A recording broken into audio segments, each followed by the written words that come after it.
בעניין החטופים, העברתי בפני הנשיא ביידן 3 דברים. ראשית, דרשתי את החזרת החטופים.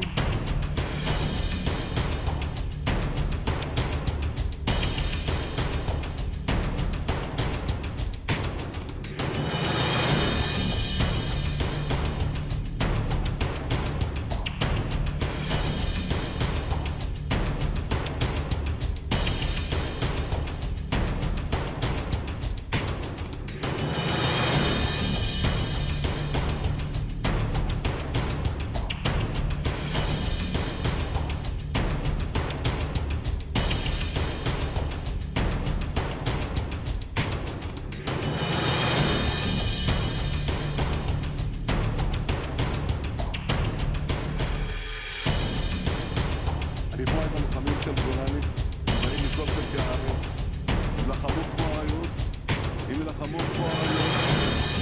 אתם מוכנים להמשך? אנחנו הולכים לנצח בכל העוצמה, אתם מוכנים?